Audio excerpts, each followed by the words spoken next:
Hello good morning friends. வாங்க இன்றைக்கி நம்ம எம்வி விலாக்ஸ் ஆஃப் பலர்வழி சேனலில் பார்க்க போகிறது சூப்பரான ஃபிங்கர் ஃபிஷ்ஷுங்க.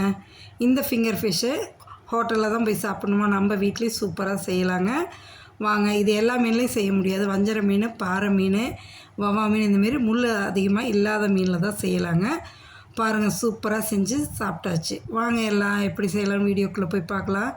இப்போ பாருங்கள், நல்லா மீனை கழுவி எடுத்துருக்கோம் இல்லையா, அதில் இந்த அளவுக்கு கட் பண்ணி எடுத்துக்குங்க. அந்த முள்ளே இல்லாமல் சதைப்பகுதியை மட்டும் கட் பண்ணி எடுங்க. கட் பண்ணி நீளமாக அப்படியே நறுக்கி எடுத்து வச்சுக்கலாங்க. நம்மளுக்கு எவ்வளோ தேவையோ அந்த அளவுக்கு நறுக்கி எடுத்துக்குங்க. நான் இன்றைக்கி கொஞ்சம் தான் செய்கிறேன், நிறையாலாம் செய்யலை, ஒரு 10 பீஸ் தான் செய்கிறேன். சரிங்களா? இதே போல் பொறுமையாக நறுக்கி எல்லாத்தையும் எடுத்துக்கிட்டு அதுக்கப்புறமா நம்ம என்னென்ன பொருள் போட்டு இதில் சேர்த்து செய்கிறோன்னு சொல்லி பார்க்கலாங்களா?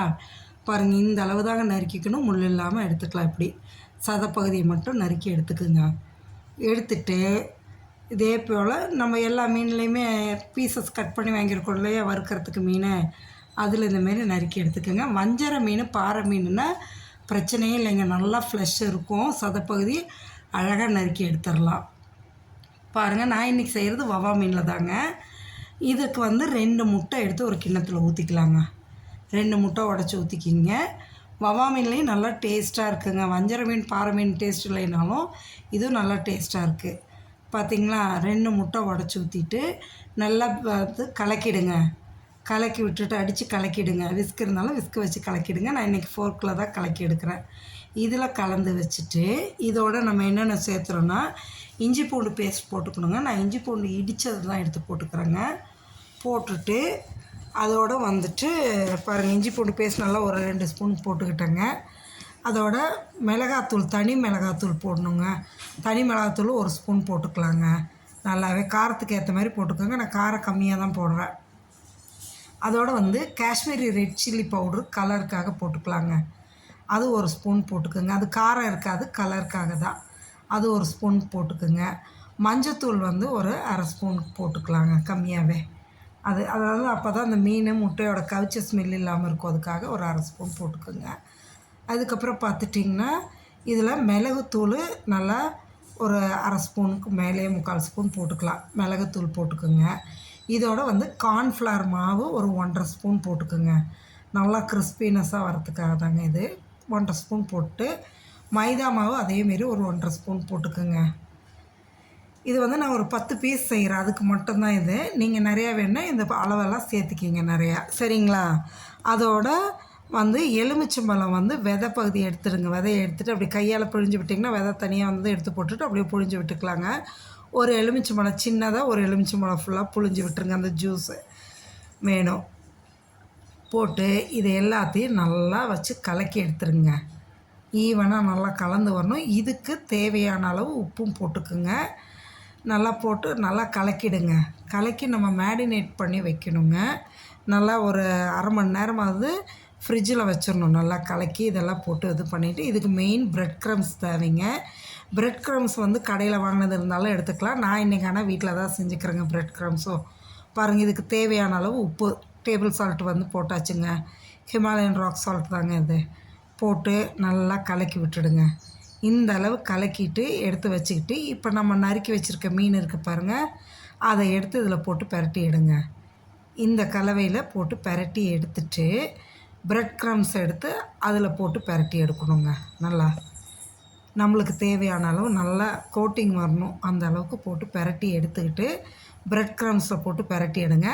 இதில் ஒரே தடவையில் நான் செய்கிறேன். நீங்கள் 2 கோட்டிங் வேணும்னு நினச்சிங்கன்னா இப்படி ஒரு தடவை பெரட்டிட்டு திரும்பவும் அந்த முட்டை கலவையில் போட்டு பெரட்டி எடுத்து திரும்பவும் போட்டு பெரட்டி எடுக்கணும். அப்போ 2 தடவை இதாகும்.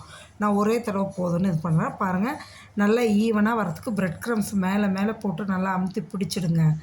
பிடிச்சி ஒரு பிளேட்டில் அடுக்கிக்கங்க. இல்லை ஒரு பவுலில் போட்டு வச்சாலும் இதேமாரி செஞ்சு எடுத்து வச்சுக்கலாம். நம்ம எடுத்துருக்கிற பீஸ் எல்லாமே இந்தமாரி எடுத்து வச்சுருங்க. பிரெட் க்ரம்ஸ் இல்லைனாலும் ஒன்றும் பிரச்சனை இல்லைங்க. வீட்டில் ஒரு 4 ஸ்லைஸ் 5 ஸ்லைஸ் ப்ரெட் இருந்ததுன்னா லைட்டாக ரோஸ்ட் பண்ண மாரி பண்ணி ஆற வச்சு எடுத்து மிக்சியில் போட்டு அடித்து எடுத்துட்டிங்கன்னா பல்ஸ் மோடில் நல்லா இந்தமாரி உதிரி உதிரியாக வந்துடுங்க. அவ்வளோதான். இந்த பிரெட் க்ரம்ஸில் போட்டு நல்லா பெரட்டி எடுத்து பிளேட்டில் ஃபுல்லாக எல்லாத்தையுமே வச்சுருங்க. வச்சு நம்ம ஃப்ரிட்ஜில் ஃப்ரீசரில் வைக்கக்கூடாதுங்க. ஃப்ரிட்ஜிலே வச்சுட்டு ஒரு 1/2 அன் ஹவருங்க பாருங்கள். இதை அப்படியே மூடி வச்சுருங்க. 1/2 மணி நேரம் கழித்து எடுத்து எண்ணெயில் போட்டு பொரிச்சு எடுக்க வேண்டியது தாங்க. எண்ணெய் வந்து நல்லா காயக்கூடாதுங்க, மீடியம் ஹீட்டில் இருக்கணும். அதே சமயம் வந்து ஃப்ளேமும் ஃபுல்லாக வைக்காதீங்க, மீடியம் ஃப்ளேம்லேயே வச்சு பொறுமையாக பொரிச்செடுங்க. போட்ட உடனே திருப்பாதீங்க. நல்லா கொஞ்சம் கலர் சேஞ்ச் ஆனது இது பண்ணுங்கள். இந்த பக்கம் மீன் குழம்பு ரெடி ஆகிடுச்சிங்க. மீன் குழம்பும் ரெடி. வவ்வா மீன் குழம்பு, வவ்வா மீன் வறுவல், அதோட இந்த ஃபிங்கர் ஃபிஷ்ஷும் செஞ்சாச்சுங்க. நல்லா சூப்பராக இருக்குங்க. நீங்களும் இதேமாரி செஞ்சு சாப்பிட்டு பாருங்களேன், அவ்வளோ டேஸ்ட்டாக இருக்கும். இந்தமாரி நம்ம போட்டு பொரிச்சு எடுக்கும்போது ஒரு சில பிரெட் தூள் உழுக தான் செய்யுங்க, அதை பற்றி பிரச்சனை இல்லை. எண்ணெய் நிறையா ஊற்றினா நிறையா பீசஸ் போட்டு எடுக்கலாம். ஆனால் திரும்ப அந்த எண்ணெயை நம்ம யூஸ் பண்ண போகிறதில்ல. அதனால் எண்ணெய் கொஞ்சமாகவே ஊற்றி 4 பீஸ் 3 பீஸாக போட்டு பொரிச்சு எடுத்துக்கலாங்க. இதேமாரி நம்ம எடுத்து வச்சுருக்க எல்லா மீனையும் போட்டு இதேமாரி பொரிச்சு எடுத்துடலாங்க. பொரிச்சு எடுத்துகிட்டு இந்த ஃபிங்கர் ஃபிஷ்ஷுக்கு நான் வந்து டொமேட்டோ கெச்சப் வச்சு சாப்பிட்றேங்க. இதோட மயோனீஸ் வச்சு சாப்பிட்டாலும் நல்லாயிருக்குங்க. மயோனீஸ் நான் இன்னொரு வீடியோவில் உங்களுக்கு செஞ்சு காமிக்கிறேங்க. இந்த டொமேட்டோ கெச்சப்பில் வச்சு சாப்பிடும்போது மேலே நல்லா மொறுமொறுன்னு கிறிஸ்பியாகவும் உள்ளே நல்லா சாஃப்டாகவும் இருக்குங்க சாப்பிட்றதுக்கு. ஒன்ஸ் நீங்கள் இந்த குழந்தைங்களுக்கு இந்த ஃபிங்கர் ஃபிஷ்ஷை செஞ்சு கொடுத்தீங்கன்னா ரெகுலராக இனிமேல் வந்துட்டு கேட்பாங்க இந்தமாரி செஞ்சு கொடுக்க சொல்லி. பாருங்கள், வாங்க சாப்பிட்லாம். சாதம், மீன் குழம்பு, மீன் வறுவல், ஃபிங்கர் ஃபிஷ்ஷு, தயிர் எல்லாம் ரெடியாக இருக்குது. சாப்பிட்லாம் வாங்க. நம்ம சேனலை சப்ஸ்கிரைப் பண்ணுங்கள், லைக் பண்ணுங்கள், ஷேர் பண்ணுங்கள். மறந்துடாமல் உங்கள் ஃப்ரெண்ட்ஸ் அண்ட் ரிலேட்டிவ்ஸ்க்கு ஷேர் பண்ணி விடுங்க.